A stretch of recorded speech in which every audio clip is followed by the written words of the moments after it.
Gadarwara NTPC से प्रभावित किसानों के द्वारा धरना जारी है। धरने को आज 5 दिन हो गए हैं। जब हमारे संवाददाता संजय गुप्ता की एनटीपीसी के महाप्रबंधक प्रदीप मिश्रा से बात हुई तो उन्होंने कहा, एनटीपीसी भारत सरकार की कंपनी है। यहाँ जो बिजली बनती है 50% मध्य प्रदेश में जाती है, 50% अन्य प्रदेशों में जाती है। गाडरवारा और नरसिंहपुर जिले के लिए प्राथमिकता है। आगे प्रदीप मिश्रा ने कहा, हम ऐसे कार्य करना चाहते हैं जिससे गाँव का सामूहिक विकास हो। हमारे गाँव आदर्श गाँव भारत देश के नक्शे में सबसे पहले आना चाहिए। एनटीपीसी में जो स्कूल है, एनटीपीसी में जो हॉस्पिटल है, उन सभी लोगों एवं बच्चों को प्रावधान मिलना चाहिए। हमारी कोशिश है गांव में community hall, road drainage system एवं ऑडिटोरियम एक आदर्श गांव बने, यही हमारी कोशिश रहती है। किसानों के साथ 6 से 7 दौर की मीटिंग हो चुकी है। सब विषयों पर विचार चल रहा है। हमारी कोशिश है गाँव वालों को जो भी फायदा हो उनके बच्चों को अधिक से अधिक मिले। आज किसानों का एनटीपीसी के विरोध में अपनी मांगों को लेकर धरना प्रदर्शन किया जा रहा है।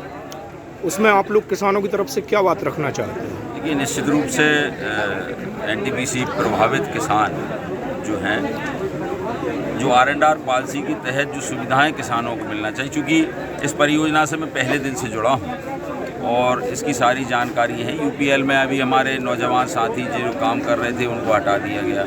8 सूत्री मांगें हैं किसानों की। आज 5वां दिन इस आंदोलन को है और निश्चित रूप से इनकी सारी मांगें बहुत जायज़ हैं और उन मांगों को पूरा होना चाहिए। माननीय सांसद जी से हमारे कुछ प्रतिनिधियों की बात हुई है। उन्होंने दिल्ली में बैठे उच्च अधिकारियों से इस संदर्भ में चर्चा की है।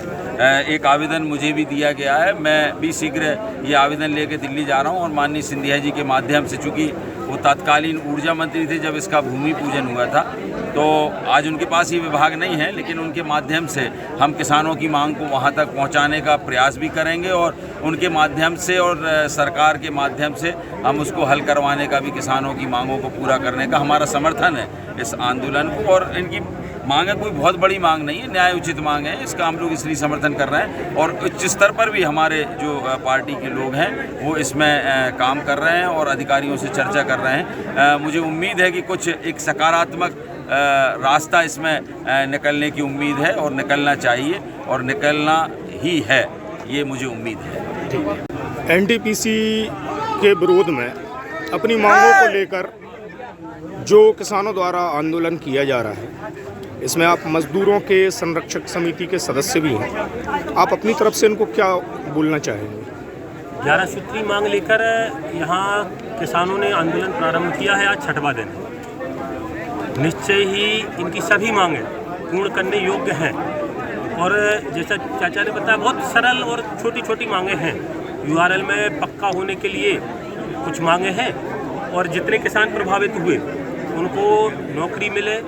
उनमें से भी लगभग 250 लोगों को नौकरी यूआरएल में है भी, यूपीएल है भी। उसमें मांग बहुत ज़्यादा कठिन नहीं है, उनको पक्का करना है। तनख्वाह आज भी दे रहे हैं, बाद में भी देना है, केवल लिखित रूप में थोड़ा सा कुछ फेरबदल होना है। तो ये करना चाहिए जैसा पहले एग्रीमेंट हुआ था किसानों के साथ, उस पर एनटीपीसी को अपने वचन पे मानना चाहिए।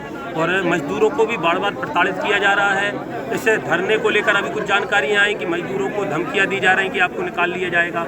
यहाँ के प्रभावित किसानों को धमकियाँ दी जा रही हैं। तो ये आतंकवादी गुंडागर्दी रूपी रवैया एनटीपीसी का गलत है।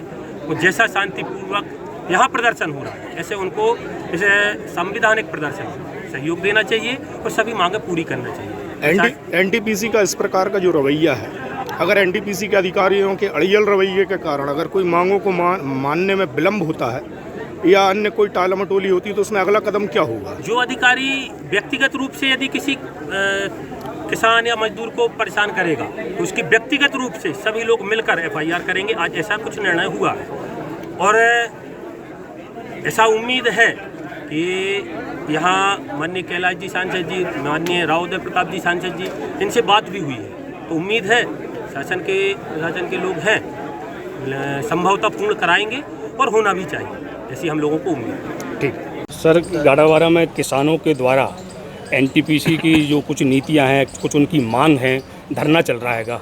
एसडीएम विधायक मैडम भी धरने पर हैं, तो उनकी मांग कब तक पूरी हो जाएगी? देखिए, एनटीपीसी एक भारत सरकार की कंपनी है। और यहाँ से जो बिजली बनती है उसके 50% मध्य प्रदेश में जाती है, 50% अन्य स्टेट में जाती है।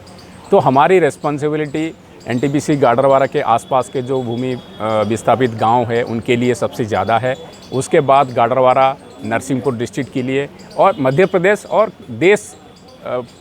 पूरे देश के लिए भी हमारी रिस्पॉन्सिबिलिटी है।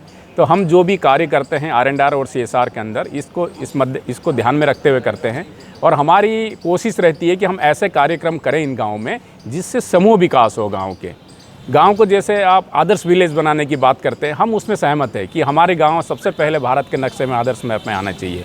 इसके लिए हम काम करना चाहते हैं और कोई गांव को आदर्श बनाने के लिए हमें गांव के लोगों को जोड़ना होता है, गांव के लोग उसको ओनरशिप ले, भागीदारी ले, तो इससे हमारे सारे प्रॉब्लम सॉल्व हो गए। गाँव स्वच्छता, देन बिजली के प्रॉब्लम, सैनिटेशन के प्रॉब्लम सारे सॉल्व हो गए और गाँव बहुत जल्दी आदर्श विलेज बनेगा। इसमें हम काम करना चाहते हैं, ये हम साथ है सबके साथ में। और जो भी हम स्कीम करते हैं गांव में, चाहे कम्युनिटी हॉल बनाते हैं, चाहे ऑडिटोरियम बनाते हैं, चाहे हम रोड बनाते हैं, ड्रेन बनाते हैं, हमारी कोशिश है जिसमें ज़्यादा से ज़्यादा लोगों को फ़ायदा मिल पाए, इस हिसाब से काम करते हैं। किसानों की जो मांगे हैं उन पर एनटीपीसी क्या विचार कर रहा है सर अभी किसानों के मांगों में मैक्सिमम मांगे गांव से रिलेटेड, जो मैं आपसे बताया, गांव में बिजली की व्यवस्था हो, चाहे गांव में विकास का व्यवस्था हो, चाहे जो एनटीपीसी में हॉस्पिटल है, एनटीपीसी में स्कूल है, उससे बच्चे लोगों को प्रावधान मिले। जो कि जब लैंड एक्विजिशन हुआ था और सरकार के द्वारा जो नीति प्रकाशित की गई थी मध्य प्रदेश सरकार द्वारा, उसी के साथ हम अमल करते हैं। लेकिन हम एक प्रोग्रेसिव कंपनी है, हम हमेशा ओपन रहते हैं बात करने के लिए और हमसे जो भी अच्छा हो सकता है कोशिश हम करते हैं कि ज़्यादा से ज़्यादा फ़ायदा गांव वालों को, किसानों को और उनके बच्चों को मिले और इसमें हम प्रयास रहते हैं और आगे भी करते रहेंगे। कितनी बार की बैठक हो चुकी है सर, क्या निर्णय निकल कम से कम हम लोगों ने 6-7 बैठक हो चुकी है जिसमें, लेकिन मैं एक चीज़ आपको कहना चाहूँगा कि इसमें हमारी कोशिश अभी भी यही रहती है कि जिस स्कीम से समूह विकास हो हम उसको प्राथमिकता देते हैं, ना कि व्यक्ति विशेष का या कुछ लोगों को बेनिफिट के लिए हम उनको इसकी कोई भी स्कीम हम नहीं करना चाहते हैं। हम चाहते हैं कि ऐसा करें जिसमें गांव में बहुत सारे समितियां हैं, गांव में बहुत सारे पीएपी वेंडर्स हैं, जिससे ज़्यादा से ज़्यादा लोगों को एम्प्लॉयमेंट मिले, ज़्यादा से ज़्यादा लोगों को काम मिले। हम ऐसे नीति में विश्वास रखते हैं, ना कि व्यक्ति विशेष के 2-4 लोगों के कोई एडवांटेज के काम हम नहीं करना चाहते। गाडरवारा से संजय गुप्ता की रिपोर्ट।